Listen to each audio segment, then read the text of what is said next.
Ce qui distingue les langues néo-espagnoles entre elles et leurs idiomes des autres groupes linguistiques, tels que les groupes de langues diplomatiques, techniques, basques, pelotes.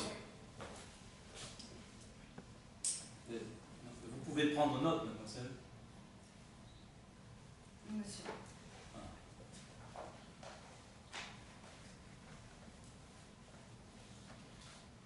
Ce qui les distingue, dis-je, c'est leur ressemblance frappante, qui fait qu'on a du mal à les distinguer les unes des autres. Je parle des langues néo-espagnoles entre elles, que l'on arrive à distinguer, cependant, grâce à leur caractère distinctif, preuves absolument indiscutables de l'extraordinaire ressemblance qui rend indiscutable leur communauté d'origine, et qui en même temps les différencie.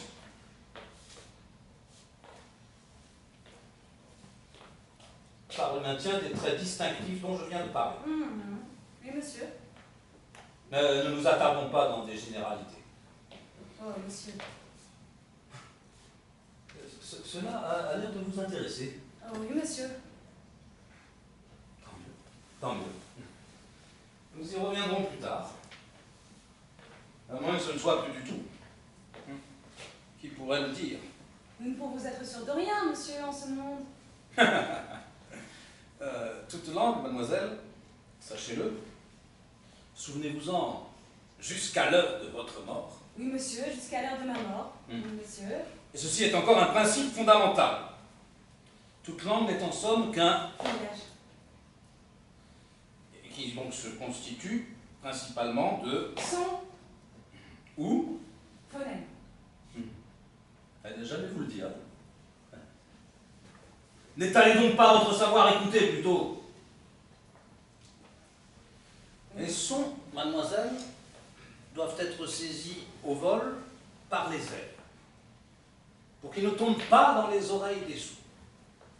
Par conséquent, lorsque vous décidez d'articuler, il est recommandé, dans la mesure du possible, de lever très haut le cou et le menton, et de vous élever sur la pointe des pieds, si vous le voyez. Oui, monsieur. Voilà. Non, mais taisez-vous. Et d'émettre les sons de toute la force de vos poumons associés à celle de vos cordes vocales. Tenez, regardez, ainsi. Papillon, Papillon. Trafalgar, Trafalgar. Eureka, Eureka. Papi, Papa, Papi, papa. Papi, Papa. Papi, papa. De cette façon, les sons, remplis d'un air chaud, plus léger que l'air environnant, voltigeront, voltigeront, sans plus risquer de tomber. Dans les oreilles des sourds. Taisez-vous. Non mais asseyez-vous convenablement.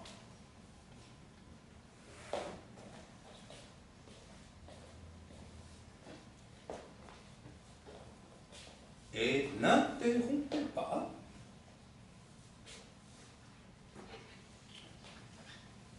Si vous émettez plusieurs sons à une vitesse accélérée, ceux-ci s'agripperont les uns aux autres automatiquement, constituant ainsi des syllabes, des mots à la rigueur des phrases, c'est-à-dire des groupements plus ou moins importants, des assemblages antirationnels de sons, dénués de tout sens, mais justement pour cela capables de se maintenir sans danger à une altitude élevée dans les airs. Seuls tombent les mots chargés de signification qui finissent toujours par succomber, s'écrouler. Dans les oreilles des sourds. C'est ça. Mais n'interrompez pas. Et dans la pire confusion, ou par crever comme des ballons.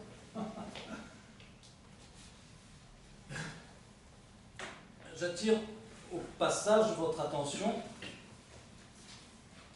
sur les consonnes qui changent de nature en liaison. Les feux deviennent en ce cas des veux. Les deux, des te. Les gueux, des que. Et vice versa.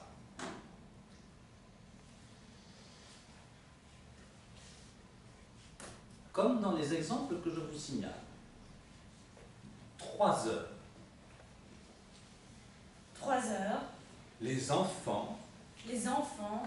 Le coq au vin. Le coq au vin. L'âge nouveau. L'âge nouveau. Voici la nuit. Voici la nuit. Régine, pour apprendre à prononcer, il faut des années et des années.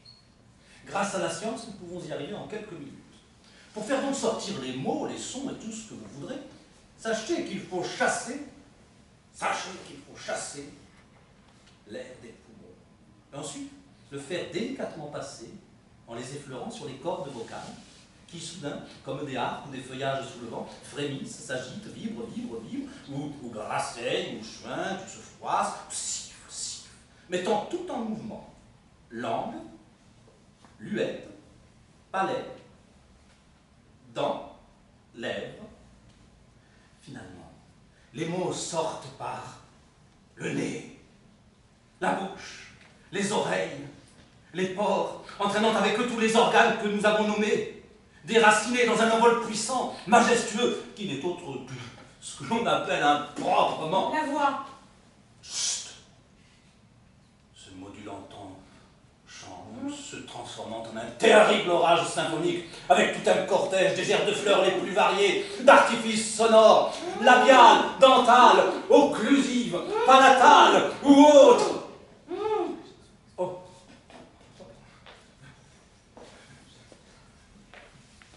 Mes excuses.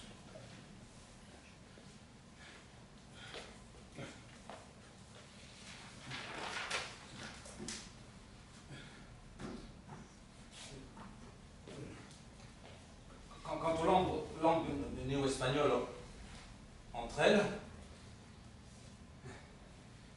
sont des parentes si rapprochées les unes des autres qu'on peut les considérer comme des véritables cousines.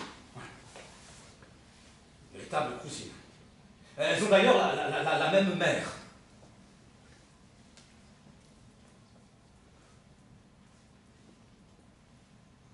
L'espagnol.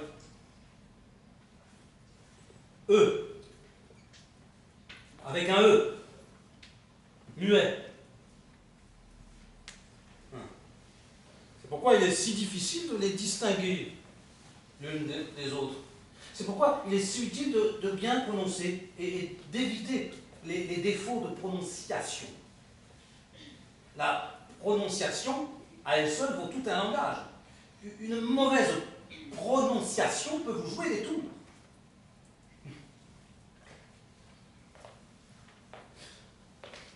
À ce propos,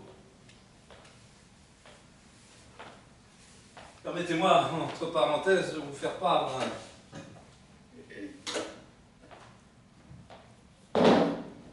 d'un souvenir personnel. J'étais tout jeune encore, presque un enfant. Je faisais mon service militaire.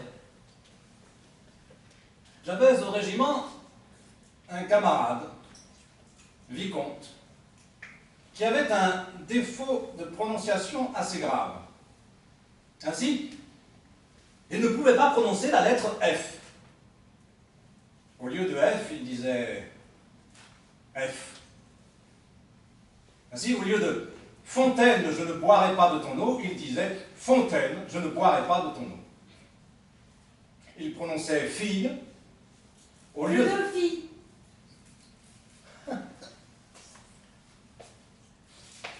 Firmin au lieu de Firmin.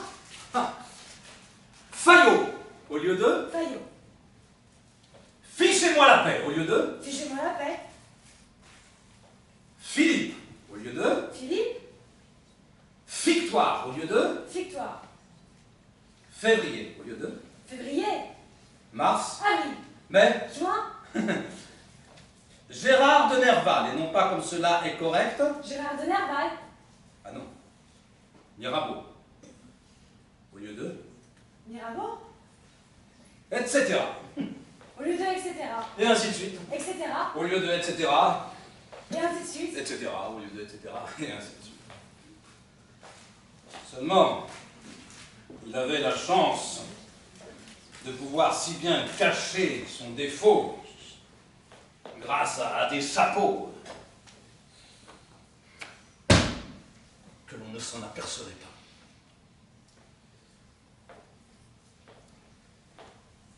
Précisons d'abord les ressemblances pour mieux saisir par la suite tout ce qui distingue ces langues entre elles.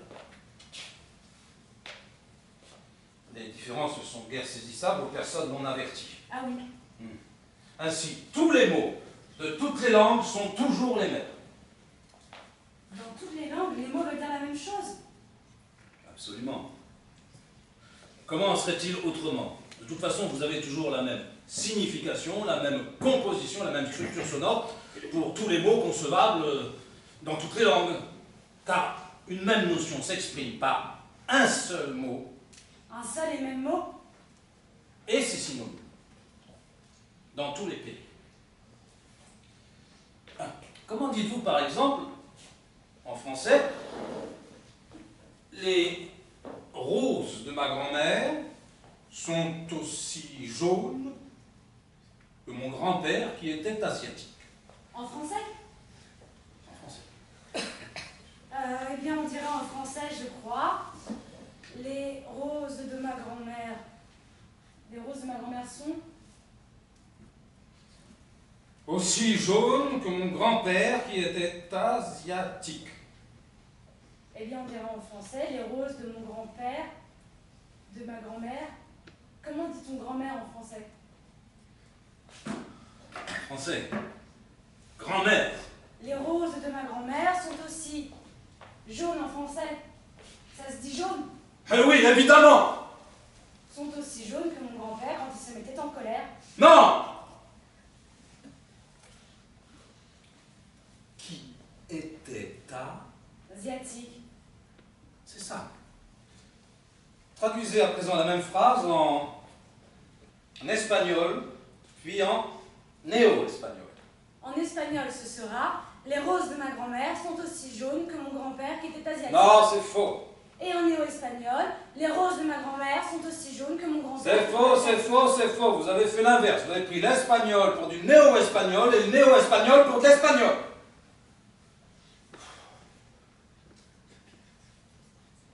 Ah non, c'est le contraire. Vous vous embrouillez? C'est vous qui m'embrouillez. Soyez attentive et prenez note. Je vous dirai la phrase en espagnol, puis en néo-espagnol et enfin en latin. Vous répéterez après moi. Attention, car les ressemblances sont grandes. Ce sont des ressemblances identiques. Écoutez, suivez bien et répétez. En espagnol. Les roses de ma grand-mère sont aussi jaunes que mon grand-père qui était asiatique. Les roses de mon grand-père sont aussi jaunes que mon grand-père qui était asiatique. Non. En néo-espagnol, les roses de ma grand-mère sont aussi jaunes que mon grand-père qui était asiatique. En néo-espagnol, les roses de mon grand-père sont aussi jaunes que ma grand-mère qui était asiatique. En latin, les roses de ma grand-mère sont aussi jaunes que mon grand-père qui était asiatique. En latin, les roses de ma grand-mère sont aussi jaunes que mon grand-père qui était asiatique. Vous saisissez les différences. Traduisez cela en roumain. Les... Comment dit-on rose en roumain? Rose, voyons. Ce n'est pas rose? Mais non, puisque rose est la traduction en oriental du mot français rose. En espagnol, rose. Vous saisissez? En sardanapali, un rose. Excusez-moi, monsieur, mais je ne sais pas la différence. C'est pourtant bien simple.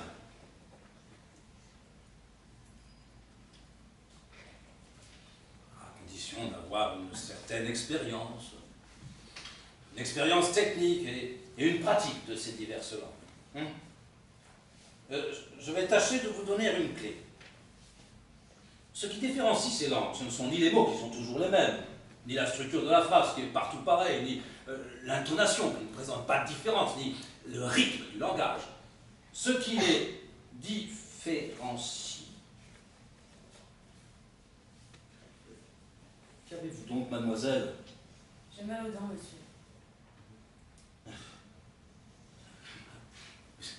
Ça n'a aucune importance. Nous n'allons pas nous arrêter pour si peu de choses. Ce qui les différencie... Mais écoutez-vous. Ah, vous m'embêtez, monsieur, j'ai mal aux dents. Mais écoutez-vous, mademoiselle, nous allons nous fâcher, là. J'ai mal aux dents. Non, ça va, écoutez-moi. Ah bien, oui, allez-y.